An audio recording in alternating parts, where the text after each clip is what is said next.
I'm gonna let it roll, and that way No, you can stay in, just close it. you can I was edit. looking for the door. Okay. Beautiful babe interview with Wagon Board, take one.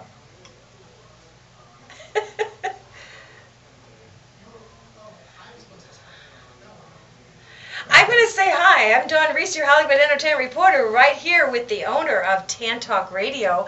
And I know I'm going to have to come back and do a documentary because you are a documentary, Dave, and your wife, beautiful wife, Lola. Well, Lola O'Brien, the Irish Hawaiian, is half owner. We're partners in the radio station. And we have a total of 5 radio stations, and we have 3 here in Tampa. Wow. One in Little Rock, Arkansas, and one in Honolulu, Hawaii. Aloha. We've made it a policy to never have stations that are more than 6,000 miles apart. Amazing. So can I ask you, how did you start out in radio? Well, Yeah, first thing I Flintstones did was calling turn it. off my telephone. Yeah, okay. That's Barney Rubble. I started in radio, this goes way back, let's see, in 1951. Wow. Okay. And it all started at a 250-watt station in Owasso, Michigan, I love it. Oh my gosh. when I was in college at Michigan State. Okay, so you went to Michigan State, Right. and did you go for broadcasting there? No, I had a golf scholarship, Really? and I played on the golf team, and I hitchhiked 35 miles to a little station north in Owasso, Michigan. Owasso's claim to fame was it's the hometown of Tom Dewey, who ran for president against Truman. Okay. And nothing else has ever happened in Owasso other than that. Wow. And that's where I started.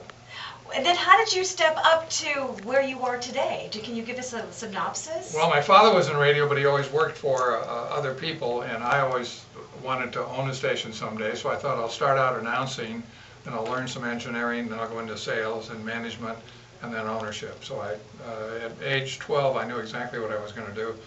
At one point, at age 12 or 13, I knew the frequency and power of every radio station in the United States. Instead of comic books, I read Broadcasting Magazine. I can still tell you in Chicago the frequencies on the AM dial. FM's gotten a little away from me.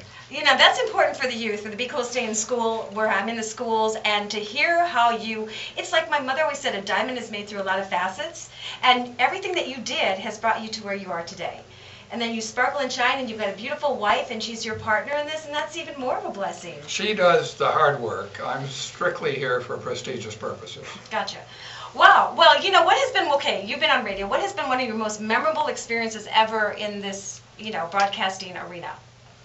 Well, let's see. Good or bad? Well, good. You know what? Something memorable that you go, I'll never forget this happened in my life. This was just a wow moment. Well, I formed a company that built Channel 26 in New Orleans, and we went on the air, and we were on the air when Martin Luther King got shot.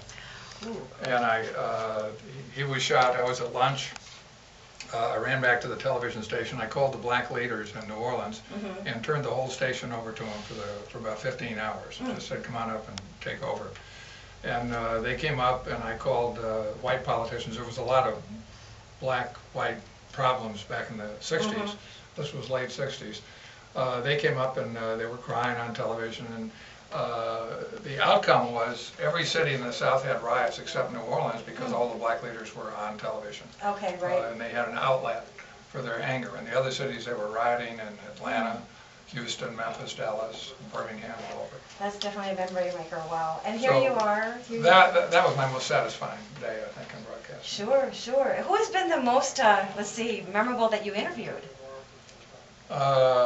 General Tommy Franks, who headed the army, is from here, and he was in charge of the Iraq War for a time, and he came over here to talk about his book. He was very memorable. That's awesome. Now, you also have a lot of other shows here at the station. We have about 40 people that do their own show on our different radio stations. Right. And all kinds of shows. I mean, it's a very eclectic radio station. Right. We don't have one political outlook. A lot of our shows are more than half are conservative, but we have shows that are not conservative, which is very unusual. Stations now particularly talk stations, tend to take a political outlook and just stick with it. We let the That's good. You know, Chips fall where they may, yeah. that's true. And so this is very entertaining. This is very entertaining. Blooper number one. I don't do bloopers. And you know, my question is, you had actually seen the format of my show. We're Yes. going to bring a lot of power people here. What do you think of my show? I think it's Power? great Thank because you. everybody loves showbiz, and Yes. you represent showbiz, Yes. and a little bit of Hollywood right here in Florida.